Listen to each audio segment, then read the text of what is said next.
Okay, hello. Magandang gabi po mga kababayan. Kahapon po yung sabi ko na tatalakayin ko sa inyo ay yung tungkol sa pagtakbo ni Willie Revillame. Kanya lang, may hinahanap ako yung interview niya para doon tayo mag-base ng pag-uusapan natin. Kaya ipabukas ko na lang kasi hahanapin ko muna yon. Kasi napakahaba ng interview, hindi naman pwede na ipakinig ko sa inyo lahat. Hahanapin ko lang yung mga portions na yun ang gusto kong i-focus. At saka, after all, napakarami po kasing mga pangyayari sa ngayon na talagang dapat pag-usapan at talagang pinag-uusapan po sa ngayon. Mainit na pinag-uusapan.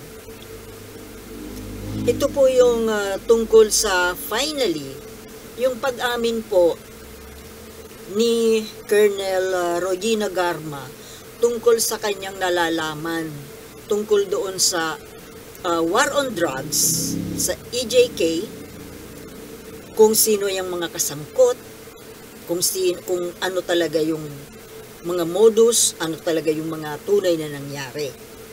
At saka isa pa, yung itong mga talagang naglabasan ng mga katotohanan, mga nangyari na noong panahon ni Duterte with regard to this war on drugs na ngayon nagsipaglabasan. Kung noon nakipag-join force muna, pero ngayon talagang lumabas. Sino po yung mga ibig ko sabihin? Ito pong si anak ni yung tumatakbong mayor ngayon ng Albuera Leyte, si Kerwin Espinosa, yung anak ng dating Mayor Espinosa na pinatay sa loob ng kulungan. Marami palang. Alam niyo mga kababayan, dito sa mga nalaman natin na mga matitindi, mga nakakatakot, mga kahindik-hindik, makapanindig balahibo na mga nangyari noong panahon sa loob ng 6 na taon na pamumuno ni Duterte sa bansa natin. Alam mo, ako ay nakakaramdam din ng lungkot at pagsisisi, guilt. Nakakaramdam po ako ng sobrang guilt sa sarili ko kasi isa rin po ako sa bumoto kay Duterte noon eh. Ibinoto ko yan. Hindi ko lang ibinoto kundi ikinampanya ko pa doon sa kapatid ko na nung itong bandang huli nga na nakita na natin yung mga kasamaan ng pamumuno ni Duterte, sinisipan niya ako eh. Biruin mo anya naniwala ako sa iyo. Sabi mo anya iboto natin ito. Ibinoto ko rin niya. Kaya nitong 2022, nung sinabi ko sa kanya na BBM tayo, ayaw na niya sa akin maniwala. Hindi siya nakinig sa akin. Mayroon siyang sariling kandidato na ayaw niyang sabihin kasi sagrado daw sa kanya. Tsaka nadala siya doon sa pangungumbinsi ko sa kanya na iboto namin si Duterte. Kasi po, nung panahon bakit ko ba kasi ibinoto si Duterte? Alam niyo, nung mga panahon kasing yon, parang ako ay naghanap ng isang strongman. Kasi yung mga nagdaang mga pangulo bago si Duterte ay hindi ako nasiyahan. Parang walang kwenta, parang walang kalatoy-latoy para sa akin. Yung mula kay Gloria, kay Noynoy. Ang hinahanap-hanap ko po kasi yung imahe ni Ferdinand Marcos Sr.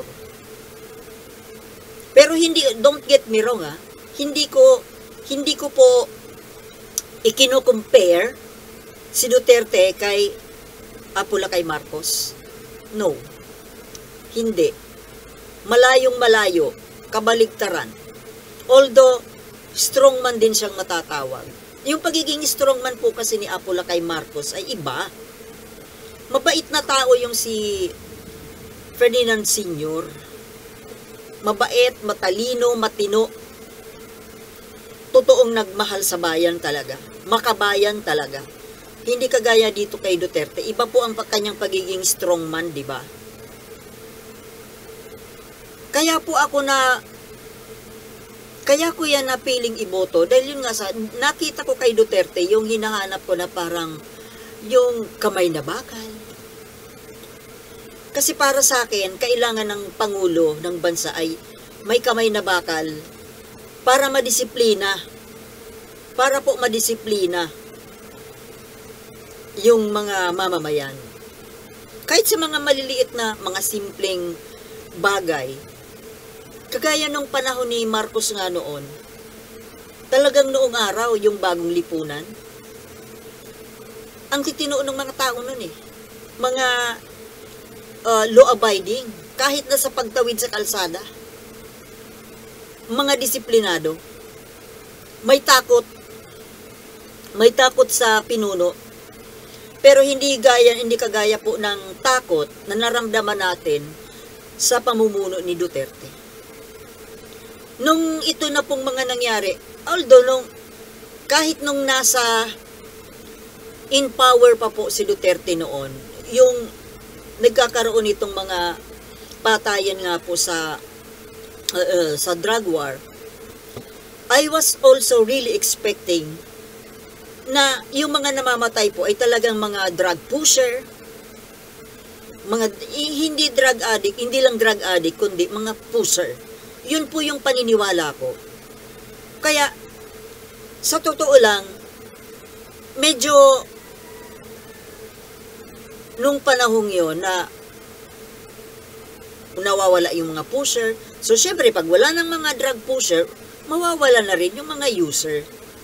Parang nagkaroon din nga ako no ng kapanatagan nung time na yon kasi naniwala po ako na yung mga pinapatay ay mga drug peddlers. So sabi ko, pwede ka nang maglakad sa kalsada ng kahit gabi, madilim, kasi wala nang mga adik sa kalsada.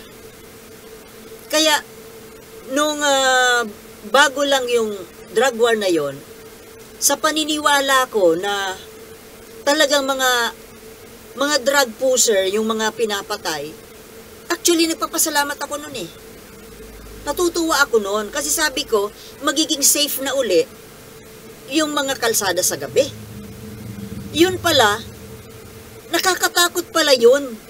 Dahil nga doon sa, yung nalalaman natin ngayon dito sa quad hearing, na kahit sino na lang pala ang makursunadahan. Dahil nga, bayad, may kota, business yung pagpatay. Plainly for business. Yung pagpatay ng mga pulis. Kaya pala ang daming mga namatay na mga inosente. Na ngayon pa lang po natin nakikita. Ngayon natin nalalaman. Sa totoo lang pala, yung kinakatuwaan ko no na akala ko safe yung mga kalsada sa gabi. Yun pala ay pasalamat na lang tayo. Buti na lang hindi tayo naging biktima. Pero siguro kung nasa Metro Manila ka nakatira, dun sa mga lugar na medyo mga maraming crowded, buti na lang nandito ako sa probinsya kasi dito safe naman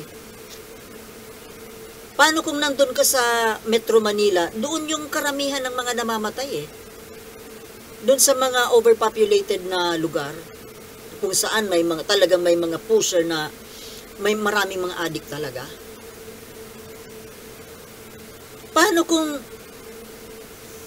Paano kung isa ka dun sa natsyempuhan nung isang pulis na nangangailangan ng pera? Kasi magugustuhan na rin siguro ng mga pulis yun. Dahil alam naman natin, ang mga pulis, marami po sa mga kapulisan natin ay mga abusado rin, na may mga bisyo. Kita mo, karamihan nga, may naglalakihan ng mga tiyan, di ba? Kasi bakit? Sa kakainom ng beer siguro yun eh. Beer house, may mga kabit-kabit. Di ba? Mga pulis eh, di ba? Kaya nga tinawag na pulis matulis.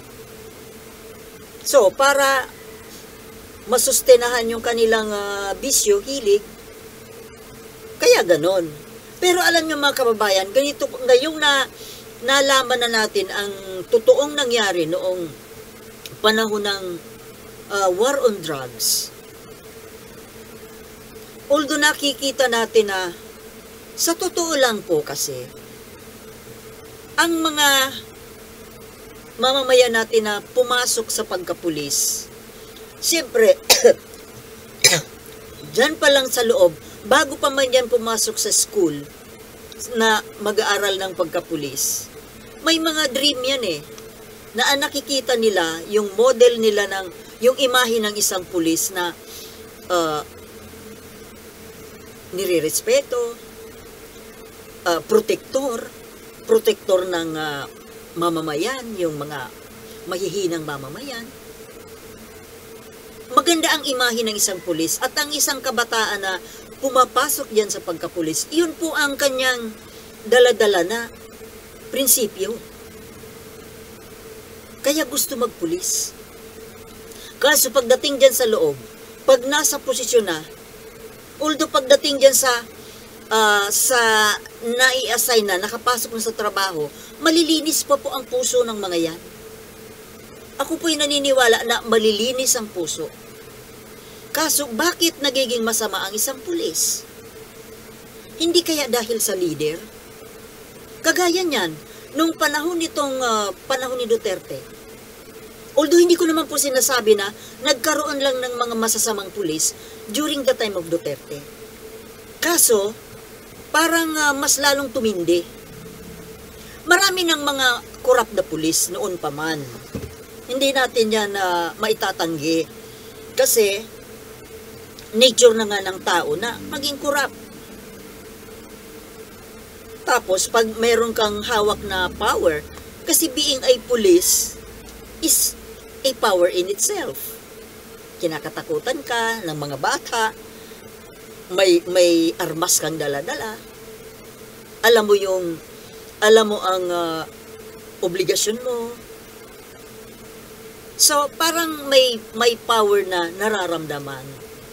Ngayon, itong mga pulis na ito, na malinis pala, sana, malilinis ang puso nung pumasok. Sana po kung yung mga leader, yung tinitingala nilang mga nakatataas mga leader, mga matitino, malilinis ang puso, na talagang malinis sa kanilang pagtupad sa kanilang mga obligasyon, mga tungkulin, mga duty sa pagiging pulis. Yung mayroon silang niro-role model. Siguro ko naman magiging maganda po ang imahe ng ating kapulisan in general.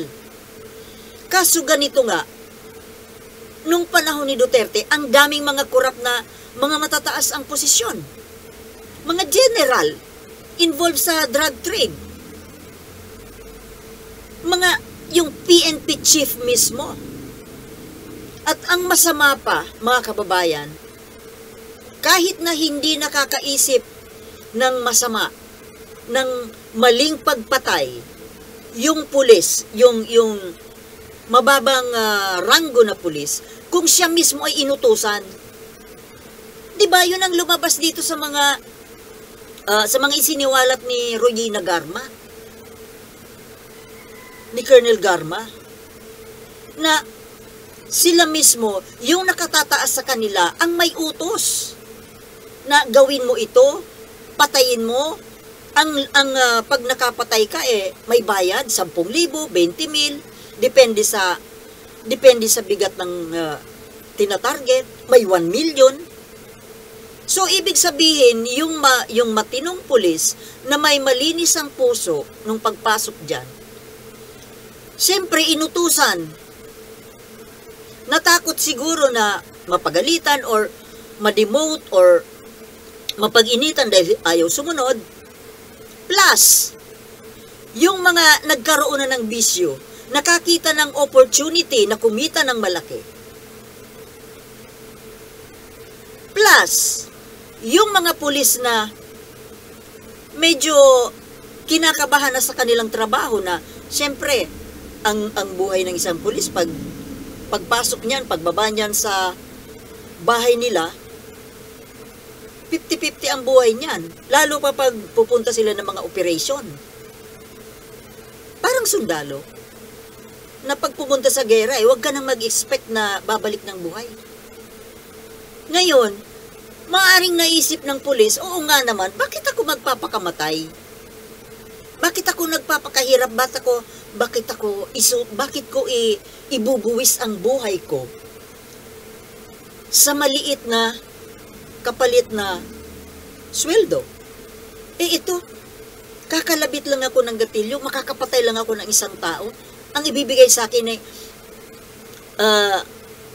kasing laki na ng sasahurin ko sa isang buwan. Kaya ganyan po ang nangyari. Yung mga pulis na talagang nahatak na brainwash para pumatay ng pumatay, o di parang nagkaroon pa rin ng contest? Or baka nga may quota pa? Quota system? Di ba? So, ang ibig ko pong sabihin, ang pagiging malinis ng isang pulis, ng mga nasa ibaba na pulis, depende po yan dun sa nakikita nila sa kanilang mga pinuno. Sana kung yung mga pinuno ay maayos silang ehemplo, modelo ng mga nasa baba, o di matino ang kapulisan. Anywhere, kahit saang institusyon, kahit pa sa loob ng pamilya, di ba?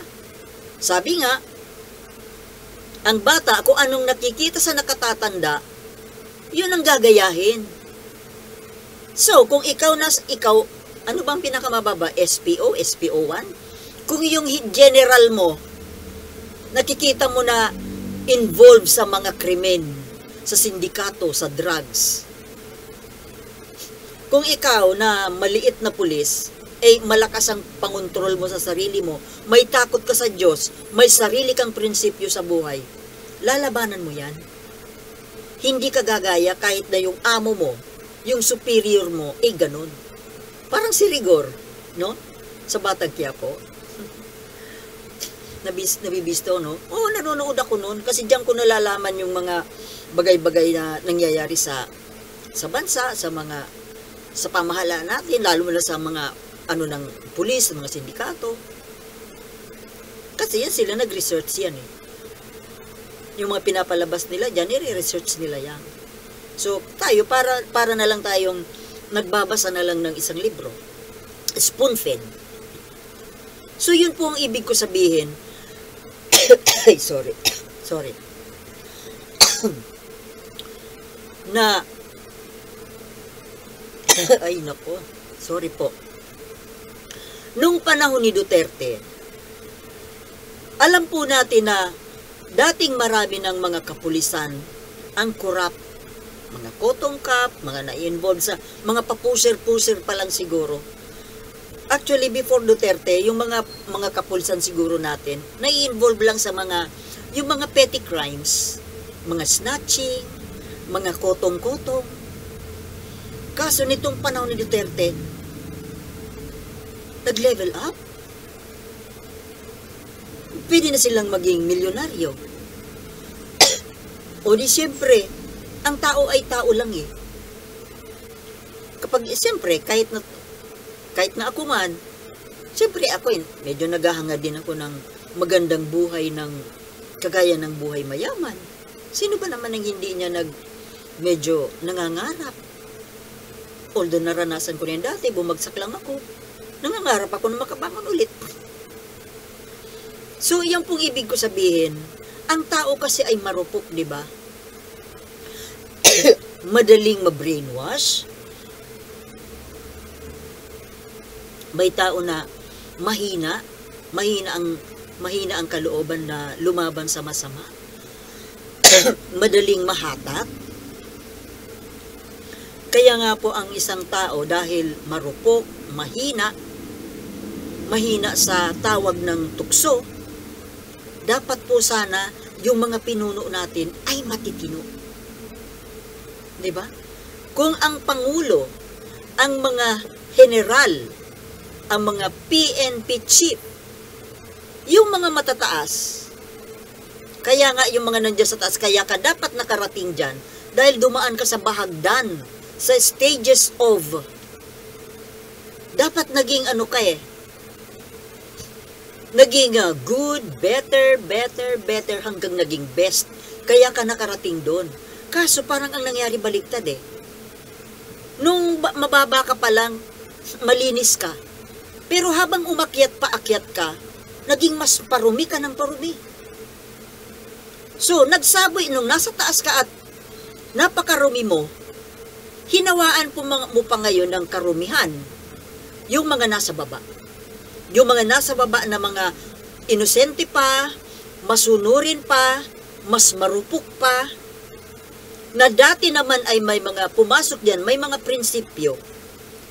Itong mga nasa taas mismo, sila ang nagtanggal ng prinsipyo nitong mga malilinis na kapulisan na ito. 'Di ba? Mga kababayan, yung nangyari sa 6 na taon na pamumuno ni Duterte, nakakatakot, nakakakilabot, kahindik-hindik, na mga kababayan, kailangang hindi na maulit muli. Hindi na dapat maulit. Nakakaawa po yung mga naging biktima. Pasalamat po tayo. Pasalamat tayo dahil hindi tayo natsyempohan na tayo ang masalubong dyan sa kalsadang madilim, na tayo yung napagtripan nung isang pulis na nautusang pumatay kapalit ng 10,000, 20,000. At nangangailangan ng instant money para pang sustento doon sa mga kabit niya. 'Di ba? Maswerte tayo. Ako buong akala ko noon, safe na safe pala ako maglakad-lakad ngayon ng gabi. Kung naglakad-lakad ba, sobrang tiwala ko, confident ako doon sa feeling ko na safe na ulit ang mga kakalsadahan natin sa gabi. Kung naglakad-lakad pala ako noon, bibili ka lang ng yelo sa tindahan. Natagpuan mo na yung mga pulis na parang mga asong ulol na naghahanap ng masisila. Biruin mo yun, di ba? Yung nangyari dito kay Kian de los Santos. Kumakain. Nautusan lang na bumili ng yelo sa tindahan. Hindi na nakauwi. Ganon pala ang sitwasyon ng araw. Kahit mga teenager na, biruin mo, mayroon pala doon sa Davao mga magkasintahan na mga bata, mga estudyante. Paano nakursunadahan ang mga yon? Na napasama doon sa listahan ng mga namatay, pinatay. Grabe. Hindi po kapanipaniwala na nangyari pala ito sa bayan natin. Not to mention, dito sa ginawa ni Duterte na pagbabalak na ipasakop tayo sa China. Yun po ang pinaka-worst na dapat na kung natuloy, pinakamasamang nagawa niya sa isang bansa, sa mga Pilipino. Buti na lang hindi natuloy, di ba? Hindi nangyari. Bakit kaya? Pero siguro ko, nung hindi nangyari yon doon sa panahon niya, Duterte was expecting na mangyayari pa yon dahil akala niya magiging sunod-sunuran sa kanya itong si BBM na para sa kanya ay isang weak leader. Tsaka yung, di ba, yung, siguro, ginahol sa oras si Duterte. Hindi nagawa noong 6 na taon. Kaya nung magpalit ng, kaya di ba, halos ipinagpipilitan niya noon na patakbuhin yung alaga niya, si Bongo, si Bato. Kasi kailangang the show must go on.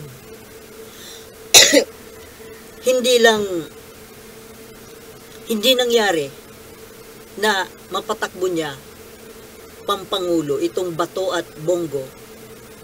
Kaya ang sunod na plan B niya, si Sara. Si Sara ang na vice president, kailangan maging pangulo. By impeachment, pagpapatalsi kay BBM, para nga tuloy-tuloy yung kanyang ginagawa, yung pagpapasakop sa China, at yung tuloy-tuloy na pagkaka-involve niya sa illegal drugs at pogo and all of those kasamaan, kadimunyuhan. My God! Parang hindi natin malubos maisip na nagkaroon pala tayo ng ganitong klaseng pangulo. Ganitong klaseng leader na kung tawagin nila ay tatay. Tatay Digong? Tatay? May tatay bang ganyan? Tapos ito nalaman natin ng mga talagang mga nangyari. Parang anong klaseng tao ba ito si Rodrigo Duterte? Parang sinapian ng demonyo, mga kababayan. Nakakatakot para sa bansa natin. Tapos ngayon hindi ko maintindihan kung bakit itong mayroon pa ring mga natutuwa, sumasamba, sumusuporta dito kay Rodrigo Duterte at sa mga anak niya. Anong klase mga tao ito? Ayan na nga, expose na yung kasamaan. Pero ito pa rin, bilib pa rin, nandiyan pa rin yung paghanga nila. Diyos ko, mahabaging langit, mga kababayan. Alam nyo, kailangang wala na pong makabalik na Duterte sa kahit anong posisyon. Kahit dyan sa Davao, sana po, hindi na sila makabalik, hindi na sila manalong kahit mayor, kahit na anong posisyon.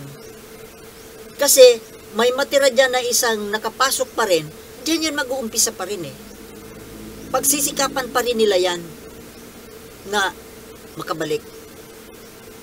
Kailangan po hindi na talaga sila makabalik. Kasi baka sa susunod, hindi lang yung nangyari nung 6 na taon kay Rodrigo Duterte. Kung si Sara ang papalit mga kababayan, mas matindi yan Nararamdaman ko, naniniwala ako, nakikita ko, naobserbahan ko, mas matindi pa itong si Sara kaysa ama niya. Diba? Ultimo si Digong aminado na hirap na hirap siya na pasunurin itong si Sara. Matigas ang ulo, may sariling mundo. May sariling utak. Sara Duterte is more dangerous than her father. Si Digong kahit papaano, kahit na may kademonyuhan, kahit papaano medyo may charm pa sa tao Nandun na, matutuwa ka dahil sa pagiging palabiro niya. Pero kahit pangit, di ba? Kahit pangit, may charm. Pero si Sara, maganda pero